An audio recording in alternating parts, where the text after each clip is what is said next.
Hello everyone, on this episode I'm going to be talking about Shellshock 2, Blood Trails.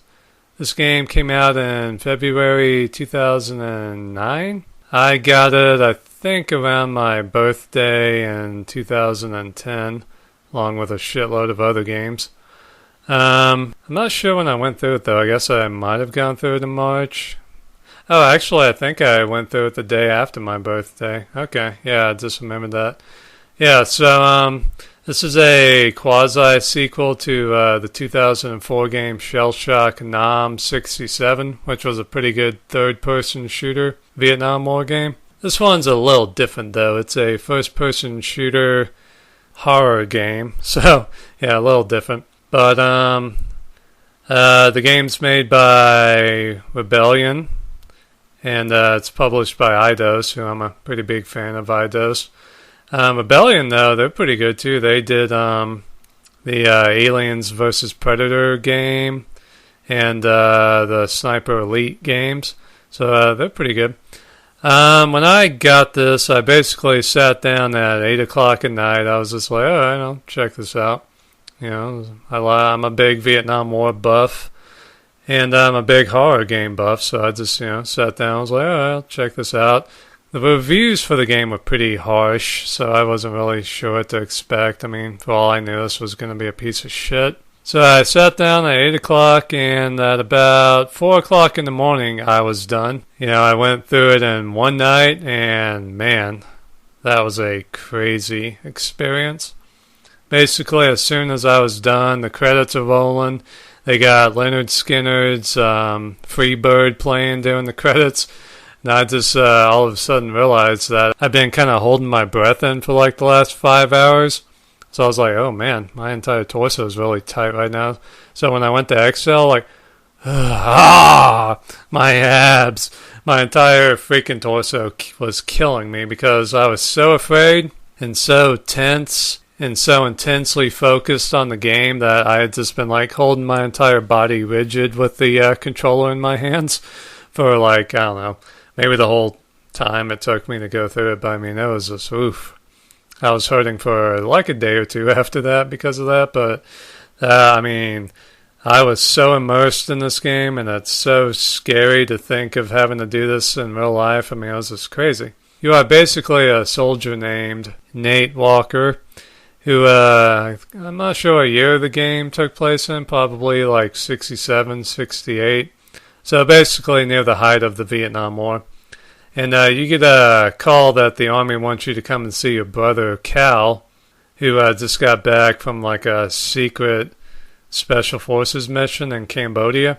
So when you go to see Cal, it's like all hell's breaking loose. Like there's like a bunch of doctors injecting people with serums and stuff, and you think you even get an injection and stuff. And when you go and see Cal, he's a zombie.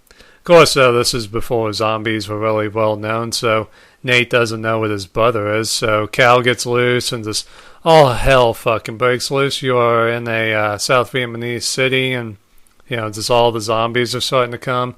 But you're also having to deal with, the North Vietnamese soldiers, who are pretty terrifying in their own right. I mean, what these guys will do to you if you get caught by them is pretty bad, but having to fight the Viet Cong and having to survive hordes of zombies, I mean, that's really a terrifying combination. And they do a really good job with the sound effects, like the stomping around and the screams and everything. They really do a good job with that. I think the gun sound effects were kind of crappy, but everything else was really good, so that helped with the immersion and stuff. So I really got into this game. I mean, I was like, all right, I'm going to go through this tonight. But man, it gets scary. Basically, the first couple of levels, you're just having to fight the Viet Cong like, any other war game. But then kind of halfway through it, that's when the zombie outbreak really gets going. And the scariest level in the game is when you're having to go through an abandoned French mansion in the Vietnamese jungle and stuff. I mean, it is just holy shit, the stuff that happens to you in that mansion. Yeah, it's just a terrifying game. The zombies are pretty clever, actually. Like, you kind of have some fast ones that just as soon as they see you, just start running at you and screaming and shit. It's just, And then you got the ones that are kind of just slowly walking towards you. But if you try to shoot them in the head and you miss and like clip their shoulder, they like snap to it and start running after you. So you've really got to be careful where you hit them. But then you get the smart bastards who kind of walk kind of diagonally. So they're kind of going left to right. So it makes it a little trickier to shoot them.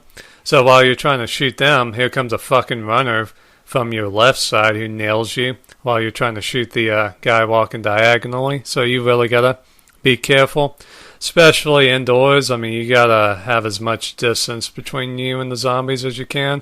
So basically, go in it like you're in a SWAT team. Just cover the corners, get as far back as you can away from the zombies once they show up. I mean, just you gotta be really careful here.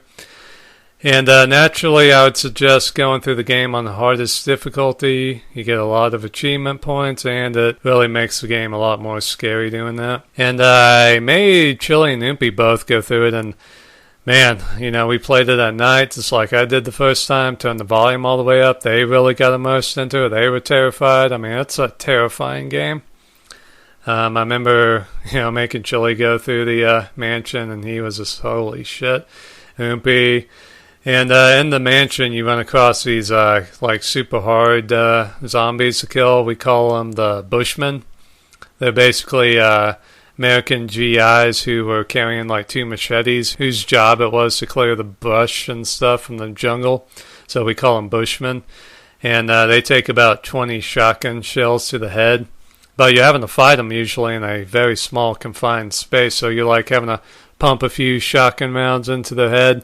And then they're like walking towards you with these giant machetes, and you're like, you have to like run across the room to get some space between you and the Bushman. And when you're running, he can actually hit you. So when I think it was Oopie playing it, me and Chili were watching him, and we were like, cringing every time Oopie had to run across the room, waiting to hear the swing and hopefully miss with the machete and stuff. But if he hit you, it made like this really terrible cutting sound, and the screen went all red and shit. So we were like, every time he would land. So that was definitely crazy.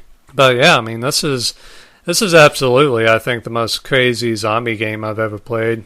I mean, I've gone through most zombie games, you know, Left 4 Dead, Resident Evil, I mean, Dead Rising, all these zombie games, and none of them are as scary or as crazy as this game. So I think in 2010 I actually bought the game brand spanking new on Amazon for $10. So yeah, that was a damn good deal. Much like that Jericho deal I got for $6 on Amazon. So that was pretty cool.